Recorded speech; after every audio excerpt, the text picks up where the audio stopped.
Jesús decía, Jesús ha iniciado la oración diciendo que estamos contentos y alegres. Y es que esa es la verdad, eso es lo que yo siento en mi corazón ahora mismo. Yo siento una alegría inmensa de poder estar aquí entre vosotros, hermanos. La verdad es que no puedo decir otra cosa. Traigo muchos saludos de la iglesia en Dos Hermanas, de José Mellado, nuestro pastor, de los ancianos, de toda la iglesia que nos amamos entrañablemente, aunque no nos vemos muy a menudo, pero eso tiene arreglo. Eso tiene propósito de enmienda y así lo vamos a hacer. Mira, últimamente Moisés y yo, por motivos que ahora no vienen al caso, estamos teniendo una conexión especial, ¿es verdad? El Señor está haciendo que estemos especialmente unidos, ¿no? Y unánimes en muchas cosas. Y la verdad es que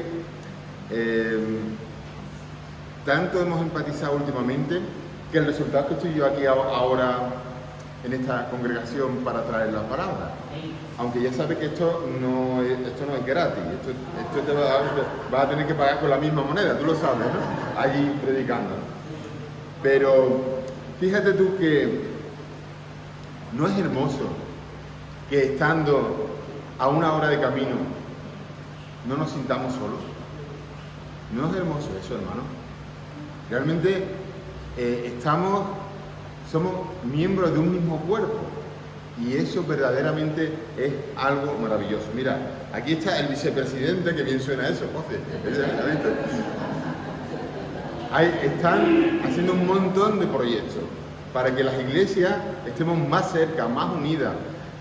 Días de fraternidad, evangelismo, que nos apoyemos unos a otros. Hace poco estuvo los hermanos en Dos Hermanas, hace 2 semanas, estuviste y fue un gozo tremendo apoyándonos en ese acto. Y viceversa, y qué cosa más hermosa que podamos ahora participar, por lo menos en las iglesias más cercanas de Andalucía, Chipiona, Sanlúcar, Dos Hermanas, Sevilla, Coín, que estemos juntos. Eso es verdaderamente lo que el Señor nos pide.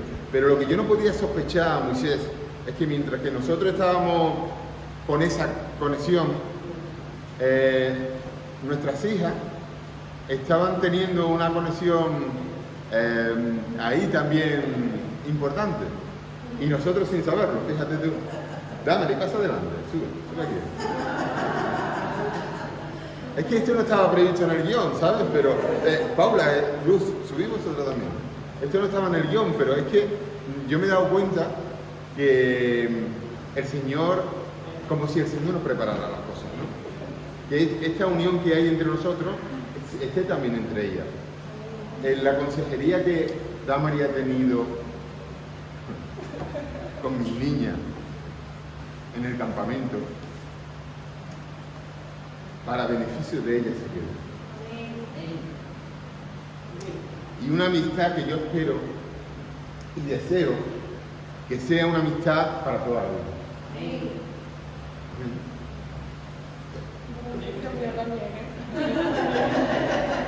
Pues realmente esto es iglesia, hermano.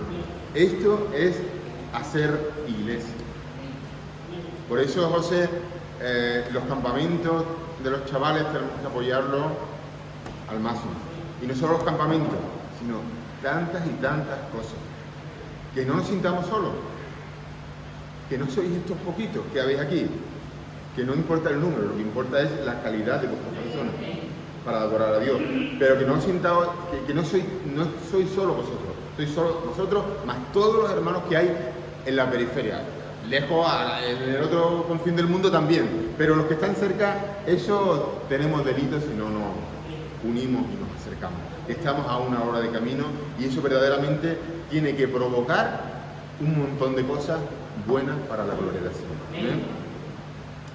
Y por eso os decía, hermano, que tenemos que luchar por nuestras iglesias y por más duros que sean los vientos, por más fuertes y que sean las dificultades, porque una cosa os voy a decir, yo sé que estáis pasando dificultades ahora, lo sé, como toda verdadera iglesia que se propone servir y proclamar el nombre de Cristo, porque mientras más duros sean vuestros problemas, vuestras pruebas y vuestros azotes, significará que, voy a decir más importante no, más útiles sois para la obra de Dios. Porque el diablo no quiere cristianos útiles. El diablo lo que quiere es cristianos calentabancos, que estén ahí en los bancos y el domingo y no le pida nada más. Pero hermanos dispuestos a presentar batalla para la gloria del Señor, a eso les va a dar bien duro. Una iglesia maravillosa, abierta para la gloria de Dios, ojalá pudiera estar cerrada, diría Satanás. Pero por la misericordia de Dios, que él destaca especialmente, es el profeta Elías. El profeta Elías, un hombre de Dios, con un celo, un vivo celo por Jehová de los ejércitos, por hacer que la nación volviera a sus plantas, a las plantas de Dios, que dejara la idolatría. Y este hombre de Dios tenía un celo tan tremendo que llegó a hacer una petición tremenda. Llegó a decir, pues que no llueva más sobre esta tierra, y no llovió por 3 años y medio. Fuerte, ¿eh? Eso. Y luego que lloviera, y por su palabra llovió. Por su palabra, petición directa a Dios. Y yo me pregunto, ¿de dónde obtuvo la fuerza este hombre? ¿De dónde la obtuvo? Se metió en unas misiones súper peligrosas, que su vida verdaderamente peligraba, pero siempre estuvo cubierto por la gracia y por la misericordia de Dios. Y, hermano, nosotros a veces, como hijos de Dios, nos metemos en camisas de 11 varas. Le molestamos a Satanás cuando trabajamos para Dios. Y le tocamos las narices a Satanás.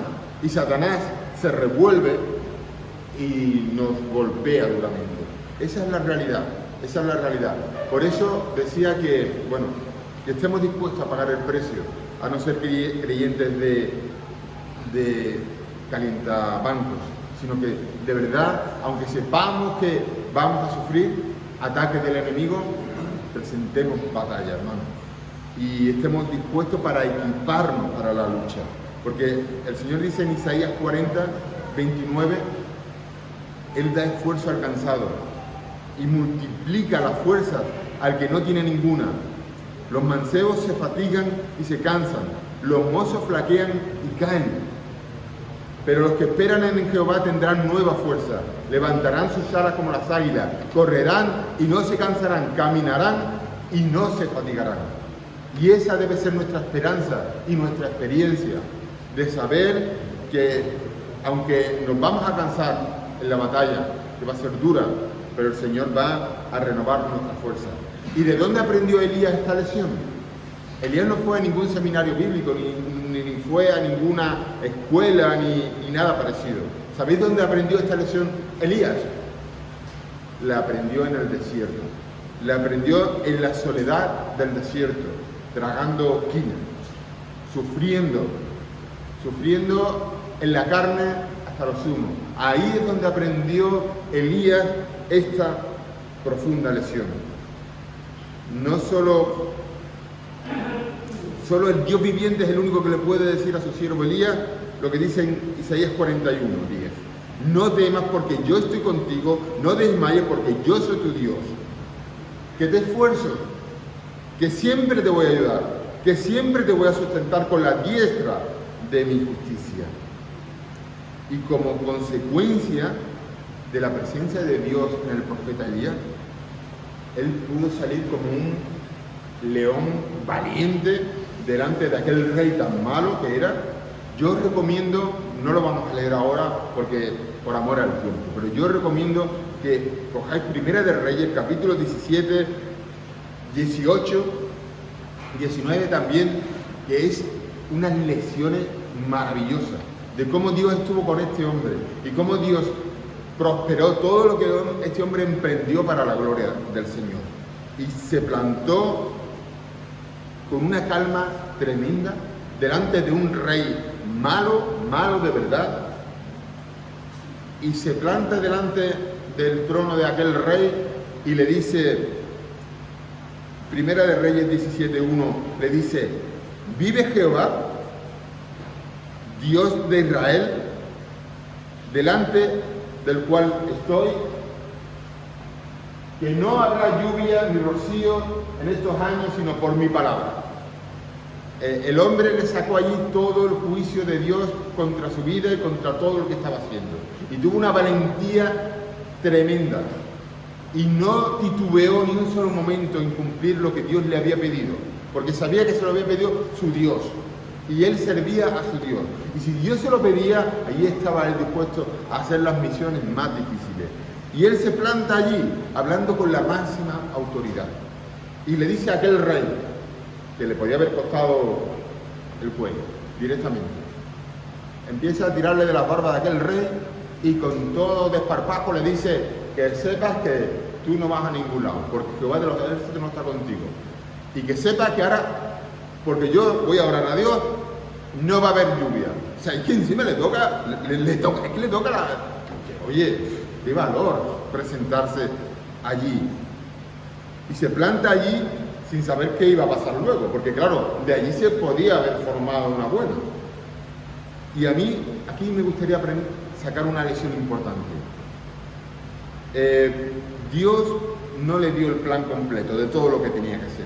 Dios solo le dijo, vete, ponte delante del rey y cuéntale todo lo que a mí me desagrada que está haciendo en su vida. Él, su mujer pagana y toda la idolatría que está metiendo. Yo me imagino a este hombre saliendo hacia había unos kilómetros, y en ese camino diría, yo le tengo que contar al rey todo esto, pero ¿y luego qué? Yo me voy a meter en la boca del lobo, le voy a pegar patadas al panal, pero cuando eso va a traer consecuencias probablemente. Señor, ¿y cómo me vas a sacar de allí? ¿Cuál es el plan de fuga?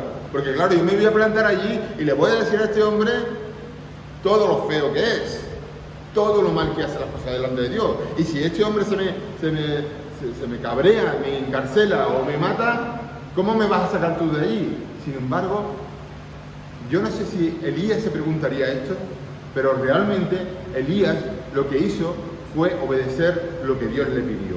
Y yo lo que veo aquí es que Dios da parte a parte el plan para sus hijos, para su pueblo.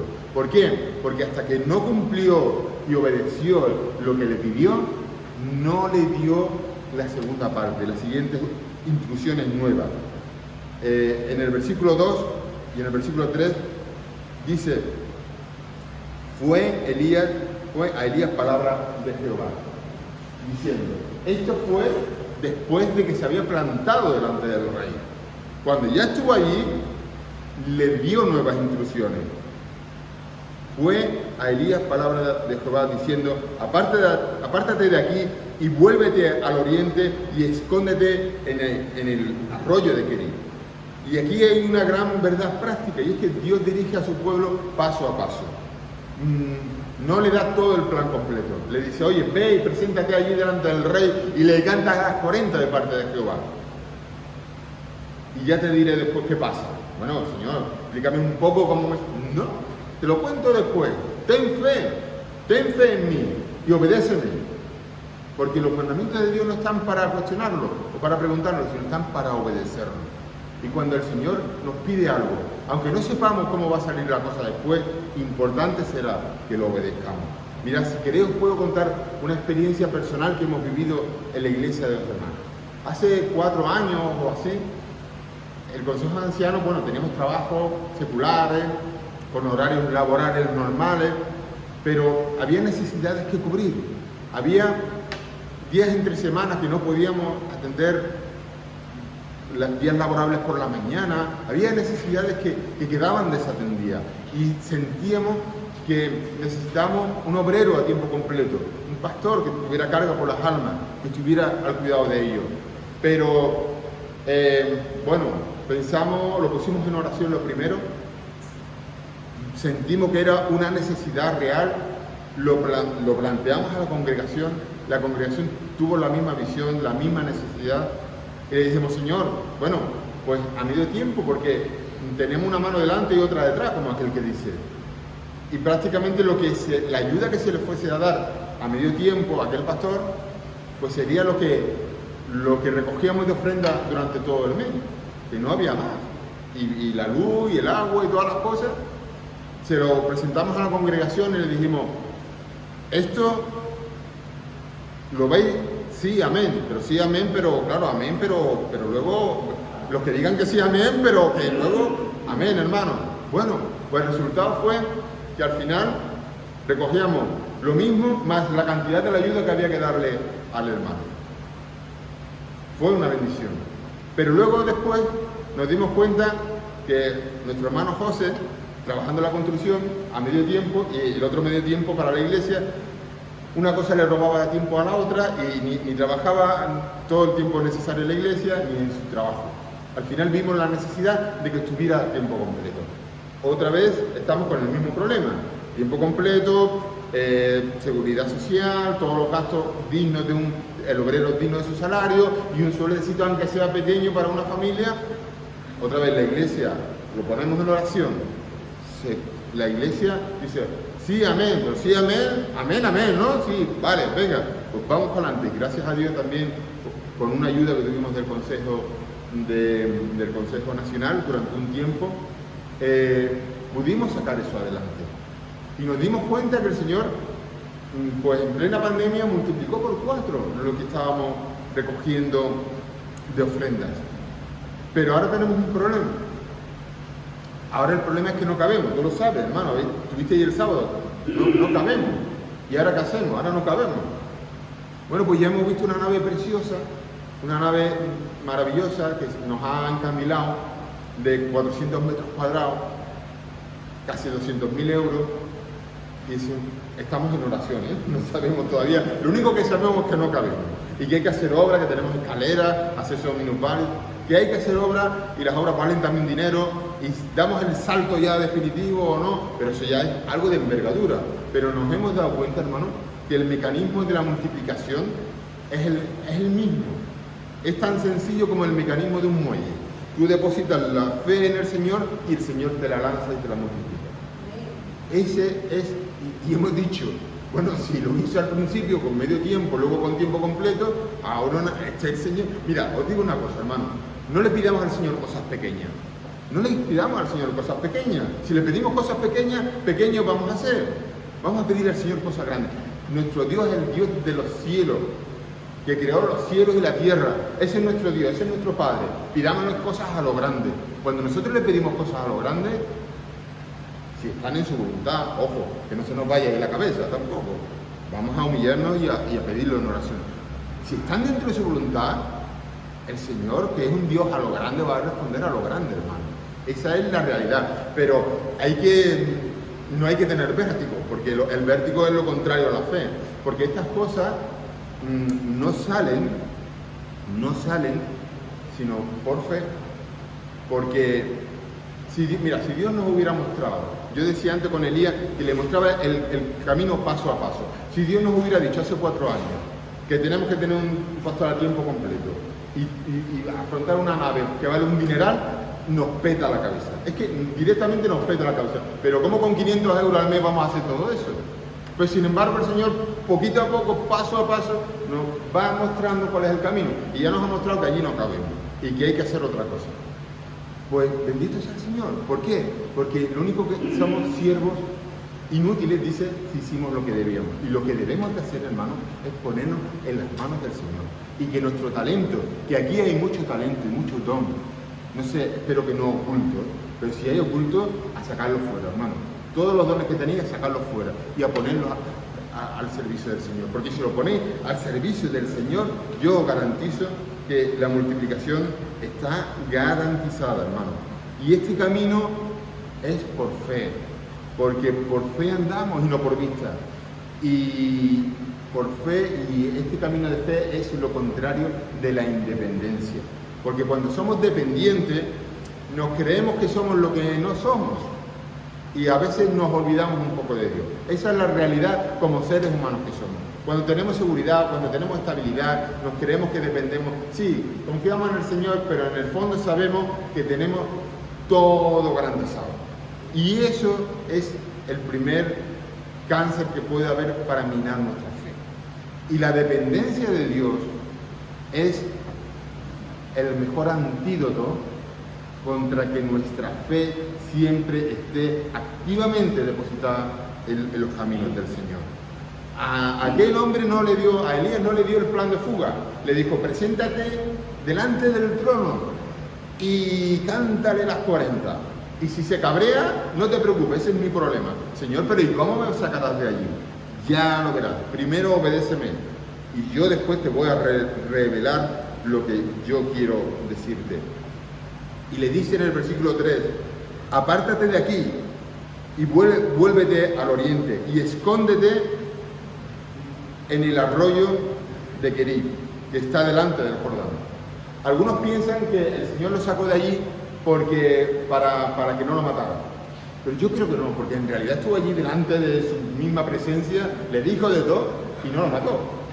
Yo creo que lo hizo porque cuando era necesario que se le plantara lo que era la ley de Jehová. Pero una vez dicho la ley de Jehová, Dios retira a sus profetas. Y os voy a decir una cosa, no hay mayor maldición para un pueblo que Dios retira a sus profetas, a sus pastores, aquellos que cuidan de las almas y que retire su palabra. No hay mayor desgracia para un pueblo que esa. Y Dios tuvo que retirar a sus profetas de allí. Y le dijo, ve y te escondo. Y otro motivo por el que yo creo que lo mandó al arroyo, otro motivo importante es porque por el éxito de las oraciones de Elías. Tuvo mucho éxito Elías. Y yo creo que eso fue un buen motivo para que Dios lo apartara al desierto, al arroyo de Querib. Porque realmente eso podría ser en un momento dado una trampa. Los resultados de la oración de Elías fueron espectaculares. Se planta delante del rey con dos bemoles allí y le tira de las barbas y le dice de todo. Y le dice que encima le vacila, le dice, encima no va a llover porque yo lo digo. Es que eso debió de enfurecer a aquel hombre, lo debió de enfurecer. Y sin embargo, lo hizo y tuvo mucho éxito delante del rey, con el desparpajo que se movió y más éxito que tendría en el futuro, porque derrotaría las huestes de Baal y aquella nación descarriada, de alguna manera, él consiguió que volviera a los pies del Señor. Y eso es mucho éxito para un profeta y para un hombre. Es mucho éxito. ¿Y sabéis lo que pasa cuando tenemos mucho éxito en la vida o en la iglesia? Que Dios llama a sus siervos aparte. Porque Dios necesitaba darle más instrucción en secreto, capacitarlos más aún en aquel sitio, en aquel desierto. Porque el hombre que Dios usa, la mujer que Dios usa para su gloria, debe ser sumiso, debe ser sumisa a Dios, debe experimentar disciplina. Es así, hermano. Y someter la carne a la autoridad del Señor. Porque 3 años de soledad debió de pasar este hombre allí. Y yo digo, qué humillante, ¿no? Qué humillante que su profeta, que su siervo tuviera que pasar 3 años de soledad. Es que es muy fácil, por desgracia, que convertir el servicio que le damos a Dios en el pedestal para exhibirnos. Elías, hombre de mucho éxito, y eso Dios lo tuvo que trabajar por dentro. Dios sabía con quién trabajaba y Dios quería moldarlo a su manera. Mira, la experiencia que os he contado de 2 hermanas. Mira, hay una línea tan delgada en traer esto a colación para decir que Dios nos va a mostrar paso a paso sus planes para que veamos el poder y la gloria de Dios. La línea delgada tan estrecha entre eso y traerlo a colación para decir, es que nosotros tenemos más fe y somos más guapos que todos vosotros. Es que como no tengamos cuidado con esto, es que realmente en nuestra vanidad podemos ser tentados, hermano. Y mucho cuidado con esto, mucho cuidado, porque si algo nos viene de arriba, es por la misericordia de Dios, porque nadie de los que estamos aquí merecemos nada. Y la iglesia de 2 hermanas estuvo cerrada con un cerrojo para vergüenza de todo, creo que por 2 o 3 años, no sé exactamente porque no me pilló en ese tiempo, en ese momento allí, pero la iglesia de 2 hermanas para vergüenza estuvo cerrada, hermano, por división de hermanos. Quiero decir que aquí ¿quién tiene derecho a sacar pecho? Absolutamente nadie. Traer esto es para decir, de un punto de vergüenza, Dios puede restaurar eso y poner a la iglesia en alto. Cuando digo a la iglesia no estoy pensando en ninguna congregación, a su pueblo en alto, para que brille, Y Dios es capaz de hacer eso, pero cuidado con nuestra soberbia, con nuestro orgullo, con nuestra vanagloria. Es que nosotros somos ¿qué? Somos miserables que no merecemos nada de parte de Dios. Solo rendirnos ante Él y decirle, bendito sea tu nombre, que a pesar de que merecemos juicio divino, tú tienes misericordia de tu pueblo. Nada más que eso. Y no te equivoques, Dios no va a compartir su gloria con nadie. Dios no va a compartir su gloria con nadie. No te equivoques. A mí me da un yuyu los hermanos que aman los púlpitos y que piden púlpitos y que aman y adoran ponerse en los púlpitos, porque ¿sabes qué pasa? A mí me da temor y temblor, porque con lo que yo estoy hablando, vosotros me estáis juzgando y Dios también me va a juzgar. Por eso me da temor y temblor. Y cuando hablo de púlpitos no me estoy refiriendo a púlpitos como este de madera, sino a cualquier sitio donde nosotros vamos a exhibir nuestras buenas obras y decir lo bueno que somos. Cuidado con eso, porque Dios no va a compartir su gloria con nadie. Y si tú intentas sacar pecho de lo bueno que tú eres, el Señor te va a humillar. Y lo contrario, si tú te humillas delante del Señor, el Señor te va a enaltecer. El Señor retira de la vista pública a todo aquel suyo que Él quiere de verdad para su obra, que tiene la tentación de eso. Lo coge y lo retira. ¿Sabéis lo que pasó en la alimentación de los 5.000? Era un momento maravilloso. El Señor le había dado de comer a muchísimas personas. Los discípulos estarían allí. ¿Estáis contentos? ¿Estáis satisfechos recogiendo lo que había sobrado? Yo soy el discípulo de Jesús, yo trabajo para Él, ¿no? ¿Sabéis lo que hizo el Señor en ese momento? Dice la palabra que se apresuró a sacarlo pronto de allí. Lo sacó rápido de allí. ¿Pero rápido por qué? No, venga, vamos, los metió en una barca. Y se dio prisa el Señor de sacarlo de ese momento dulce. ¿Y sabéis dónde lo metió? Lo metió a sus discípulos en una de las peores tempestades que se relatan en los evangelios. En una de las peores tempestades en medio de la noche, donde se morían de verdad, la barca se hundía. Allí lo sacó de un momento dulce a la tormenta.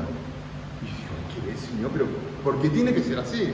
Pues porque os ama demasiado, porque os quiere trabajando para vosotros y porque sabe que nos perdemos cuando empezamos con las medallas. Cuando empezamos con las medallas ya le cortamos el rollo al Señor, es la verdad. Y ya la química que hay, esa química espiritual que Dios derrama de su bendición, el Espíritu del Santo se esfuma, porque la gloria es de Dios. Y cuando intentamos de decir qué buenos somos, ya hemos estropeado toda la preciosa obra que Dios quiere hacer con nosotros. Mira, a veces me recuerda a como los niños estos de 2 años que hacen un dibujito, el dibujito para un garabato, ¿verdad? Y llega su mamá y le dice, ¡qué dibujo ha hecho mi niño! ¡Ay, qué bonito! ¡Uy, lo que has hecho! ¿Eh? Yo lo he hecho con mi niño. ¡Oh, qué dibujo más bonito! El dibujo de un garabato. ¿Qué queréis? ¿Que el Señor nos trate así? ¿Que soy bebé? ¡Uy! Lo que ha hecho mi hijo. Es que hoy he echado 2 billetes en vez de uno en la ofrenda. Es que yo he venido 2 semanas a limpiar la iglesia en vez de una. Pero no me importa, ¿sabes? Porque yo soy tan generoso y tan bueno que me encargo de que todo el mundo se entere de que he venido 2 veces seguidas. ¿Y qué quieres, mi hermana? ¿Que te pongamos un monumento ahí en la puerta?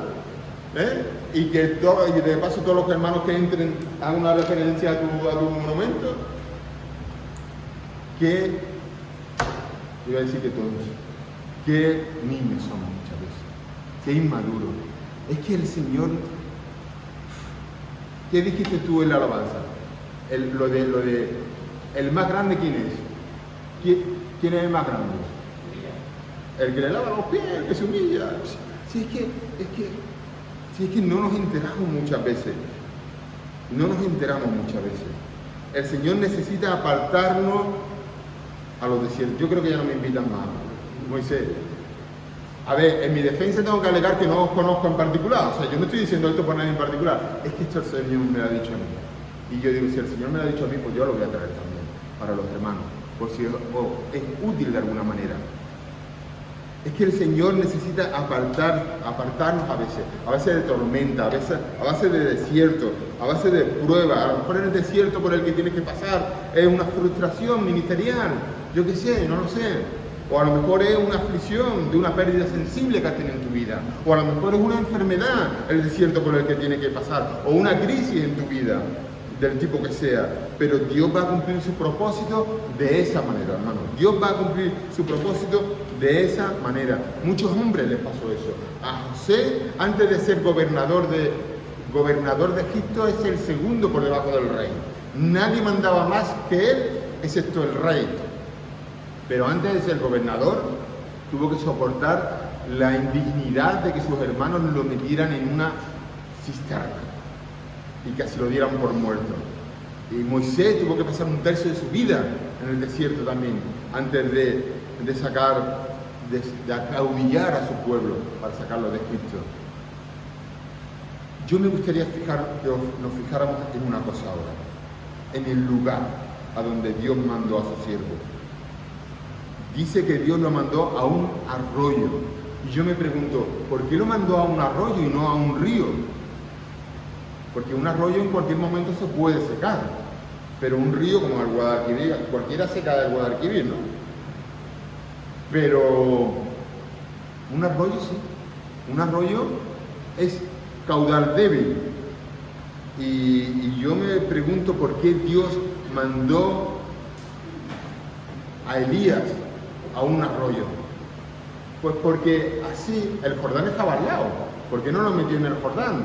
Lo metió en un arroyo que hoy está y mañana puede que no. ¿Para qué? Para que tu confianza no dependa de las bendiciones que Dios te da, sino del que te da las bendiciones. Esa es la clave. Y un arroyo brota hoy y mañana quizás está seco, como de hecho así pasó. ¿Por qué? Pues para enseñarnos a no descansar en eso, en las cosas materiales, sino en el Señor. Y no pensáis que eso es un buen motivo para que el Señor no nos dé un río. Si el Señor no te da un río es por eso, porque conoce el corazón humano y sabe que al final, tarde o temprano, vamos a relajarnos. A veces creemos que Dios nos trata duramente, que Dios trata a sus hijos duramente. Pero mira, en los peores tiempos, Dios siempre está con sus hijos. En Isaías 33 dice, bueno, aunque todos perezcan de hambre, serán alimentados, se les dará su pan, sus aguas serán ciertas. El salmista decía, caerán a tu lado 1000 y 10.000 a tu diestra, pero a ti no te llegará. ¿Te lo crees? ¿Te crees tú las promesas de Dios? ¿Te crees las promesas de Dios que están escritas en su palabra? Porque son para que nos den fortaleza en los momentos de incertidumbre. Vale, aceptamos que tenga que estar en un arroyo de un caudal incierto que probablemente se seque mañana. Pero ¿y la comida? ¿La comida qué? Pues la comida, dice, yo he mandado cuervos, versículo 4, que te den de comer allí. Fíjate bien en la palabra allí. Yo he mandado cuervos que te den de comer allí. Dios se ha comprometido en proveer al profeta Elías allí. ¿Dónde? Allí, en el arroyo. En el arroyo Dios ha prometido la provisión. Y es importante que nos preguntemos si estamos en el lugar donde Dios nos ha indicado en su palabra. Tenemos que pararnos y pensar si estamos en el lugar de habituallamiento que Dios nos ha prometido. Los soldados en tiempo de guerra tienen unas coordenadas donde si la cosa se pone fea, los helicópteros vienen a rescatarlos. ¿Estás tú en el lugar indicado para recibir el rescate de Dios, la provisión de Dios? No me estoy refiriendo a un lugar físico. San Lucas, Cipiona, dos hermanas, no. Es un lugar espiritual. ¿Estás tú en el lugar espiritual de la provisión de Dios? Es bueno que te lo pregunte, porque a lo mejor te estás perdiendo las bendiciones de Dios, porque no estás en el lugar que Dios quiere que estés. Ese lugar de la provisión es donde Dios te va a traer carne y pan. Fíjate que te dice carne y pan, no te dice manjares, no, te dice lo necesario. lo necesario. Y en ese necesario, Dios te lo ha prometido dártelo, pero tienes que estar en el sitio donde te ha dicho, allí, en el arroyo te voy a dar la provisión, en el arroyo. En otro sitio no. Y el pueblo de Israel tuvo que seguir una nube. Cuando si seguía esa nube por el desierto, Dios le mandaba el maná. Si se hubieran salido de esa nube, el maná hubiera llegado a un sitio distinto donde estaban ellos. Es importante que nos preguntemos, ¿estamos en el sitio donde Dios nos está diciendo que estemos espiritualmente? Porque si no, nos perderemos la bendición. Y otra cosa es el instrumento que Dios usa. A mí este instrumento me deja perplejo. ¿Qué queréis que os diga? El instrumento en el versículo 4 dice, he mandado a los cuervos que te den allí de comer. ¿Perdona? ¿Cómo me vas a mandar la comida? ¿Con unos cuervos? ¿Pero esto qué es, señor? ¿Esto qué? ¿Humor negro pero con unos cuervos? ¿Pero en serio? ¿Sabéis? Los cuervos eran un animal inmundo. ¿Sabéis por qué era inmundo? Porque los cuervos se alimentan de la carroña. ¿Sabéis lo que es la carroña? ¿La carroña qué es? ¿Qué es la carroña? Los animales muertos, ¿verdad? Los animales muertos. ¿Y sabéis lo que es para un israelita un cadáver, no? ¿Me estás hablando que un animal que come los animales muertos es el que me va a traer la comida? Pero señor, me estás bromeando, ¿no? ¿Perdona? ¿Que un cuervo me va a traer la comida a mí? ¿Un animal inmundo me va a dar de comer a un profeta tuyo de Dios? Pues eso es lo que Dios dijo. Y eso es lo que al Señor le plació. Por cierto, una buena forma de mantenerlo a salvo. Porque si alguien periódicamente entra y sale, ahí deja un rastro que podría haberlo dejado al descubierto. O un animal doméstico haciendo esa ruta periódicamente. Pero un cuervo, ¿quién se va a fijar en un cuervo? Fue un plan perfecto para salvaguardar al profeta que estaba allí. Pero, oye, en serio, tú vas a usar a un cuervo que prueba más de humildad. Necesita este hombre. Pues tuvo que aceptar humildemente que Dios le iba a alimentar a través de un animal inmundo. Vaya prueba real de fe para Elías. Pero es que su confianza no descansaba en las aves, sino en la palabra de Dios. Yo mando a los cuervos a que te alimenten. Y ya no te hace falta nada más. Y este hombre pues acepta la voluntad de Dios. Y fíjate una cosa, las promesas de Dios casi siempre están condicionadas. Están condicionadas, fíjate bien, porque dice, apártate de aquí y vuélvete al oriente y escóndete en el arroyo y beberás entonces y comerás a través de los cuervos. Pero antes tienes que apartarte, irte al oriente y esconderte en el arroyo. Cuando lo has hecho y no antes, es cuando te voy a dar de comer y cuando te voy a dar de beber. Las bendiciones de Dios siempre vienen condicionadas. Y Dios nunca premia la incredulidad, hermano. Dios nunca premia la desobediencia. Quedaos con esto. No seamos incrédulos, sino creyentes, porque la incredulidad Dios siempre la castiga. Y es que hay, hermano, hay algunos mandamientos que son humillantes de verdad para la carne, para nuestra carne, y para la sangre soberbia. Pero es que el Señor trabaja así, es que el Señor quiere que tú te humilles delante de Él, aunque no te guste lo que te mande.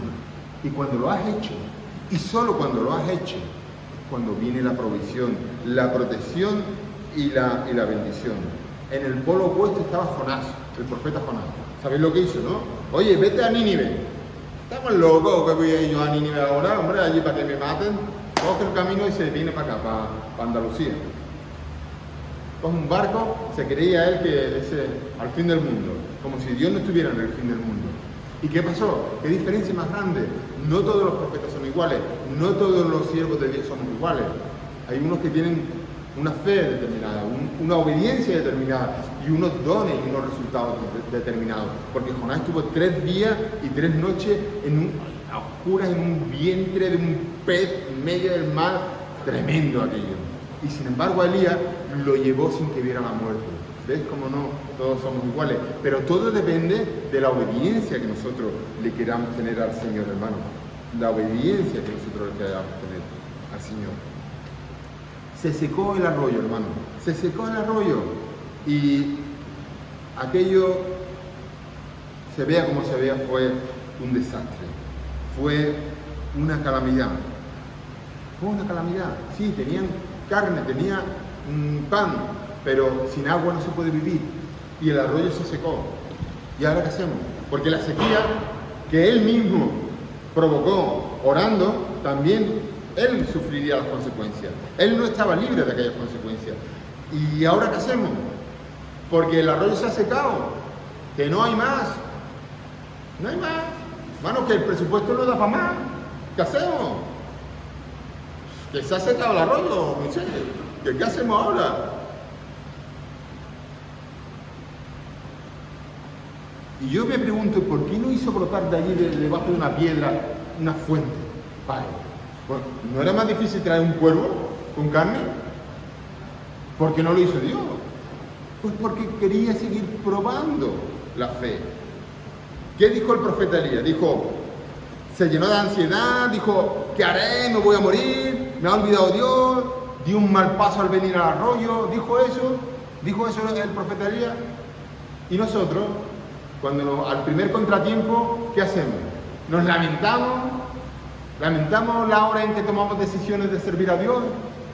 ¿Qué hacemos nosotros cuando nos viene el primer contratiempo? ¿No te das cuenta que el Señor quiere probar tu fe? Quiere probar, quiere pesar la calidad de tu fe, hermano. El profeta le había obedecido, pero sin embargo se le hace que se seque el arroyo. Y es que las provisiones que tú conseguiste, los éxitos que tú conseguiste ayer, no te valen para hoy. Hoy Dios te sigue probando a ti también. Cada día te va a seguir probando tu fe. Y ahora de nuevo hace así y le seca el arroyo. Mire usted, yo de verdad que hay cosas que no entiendo de Dios. ¿Qué quieres que te diga? Pues no es un siervo tuyo, no te ha obedecido, le tienes que dar apretarle la tuerca una vuelta más. Se le seca. Y a lo mejor a ti te está secando el arroyo de tu popularidad, de tu salud, de tus negocios que cada vez van peor, yo qué sé, de tus amistades que las vas perdiendo por el camino. ¿Por qué permite Dios que se sequen nuestros arroyos? ¿Por qué lo permite? Para enseñarnos a confiar en el Señor, hermano. Ya estoy terminando. Tenemos que aprender a confiar en Dios, porque Dios no nos da por mucho tiempo de la misma manera. Porque si Dios nos da por mucho tiempo de la misma manera, al final terminamos acostumbrándonos a que tenemos la provisión asegurada. Y Dios hoy va a querer que se seque el arroyo, para que tú de nuevo mires para arriba y le digas, ¿ahora qué, Señor? ¿Cuál es el plan? Porque yo confío en que tú me vas a sacar aquí, porque tú no me vas a dejar aquí en el arroyo. ¿Y sabes qué hizo el Señor? Va y le dice, te vas a ir a Sarepta, otra vez a moverme para otro lado. No estoy bien ya aquí, Señor. No, ahora te vas a ir a Sarepta. En vez de hacer que brote debajo de una piedra agua, vas a ir a Sarepta, que te va a alimentar una viuda. ¿Una viuda? Una viuda chungo, la viuda.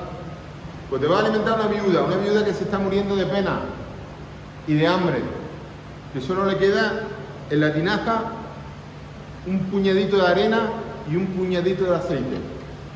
Y va a coger 2 leños para cocinar eso y para dejarse morir ella y su hijo.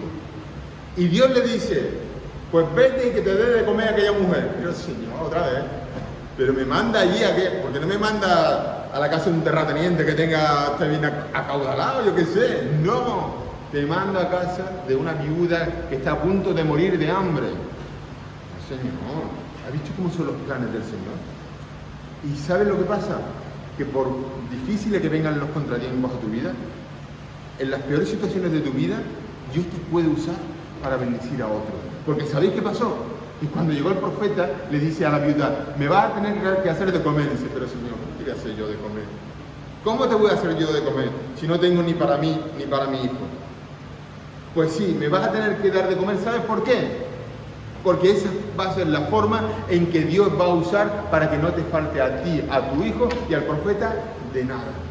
Y es una fórmula que Dios usa, que Dios nos bendice y bendice a otro en medio de nuestras calamidades, precisamente cuando ponemos lo poquito que tenemos, aunque sea nada, al servicio del Señor, al servicio de los demás. Y es ahí cuando el efecto multiplicador se da. Y es ahí cuando el Señor te dice: busca primero el reino de Dios y su justicia, y todas las demás cosas os serán añadidas. Así que, hermano, termino. Piensa que por malo que sean los momentos que estén viniendo a tu vida, Dios puede hacer de ese momento malo algo maravilloso, hermano. Estáis sufriendo pruebas. La iglesia de San Lucas de Barrameda está sufriendo pruebas. Me alegro. ¿Me alegro? ¡Qué canalla, ¿no? Hay que ser. No, escúchame. Me alegro. ¿Sabes por qué? El apóstol Pablo dice: sufre penalidades como buen soldado de Jesucristo. Penalidades y buen soldado van juntos. Por eso me alegro de que la iglesia de Cristo en San Lucas de Barrameda esté sufriendo penalidades, porque así es como Dios va a multiplicar el efecto maravilloso de la fe. Me alegro, hermano, de que estéis sufriendo penalidades, porque es la prueba evidente que estáis en el camino. Es la prueba evidente que Dios va a hacer grandes cosas aquí, que lo mejor está por venir, que esta iglesia se va a llenar. Eso es la realidad que el enemigo no quiere que te enteres. Pero es la realidad, que cuando depositamos nuestros dones en Él lo multiplica. Y que no se te vaya a olvidar jamás de tu cabeza lo que le dijo a la viuda en Primera de Reyes 17:14. Si lo puedes poner. Primera de Reyes 17:14, cuando dice la viuda: pero Señor, ¿cómo te voy a ayudar? Elías, profeta Elías, ¿cómo te voy a ayudar? ¿Cómo te voy a ayudar? Así, pues mira, que sepas que así te ha dicho Jehová de los ejércitos, iglesia de San Lucas de Barrameda: la harina de la tinaja no escaseará, ni el aceite de la vasija disminuirá hasta el día en que Jehová haga llover sobre la faz de la tierra. Porque aquí va a llover, hermano, va a llover bendiciones de parte del Señor. Y vosotros y nosotros lo vamos a ver para su gloria. Que Dios bendiga.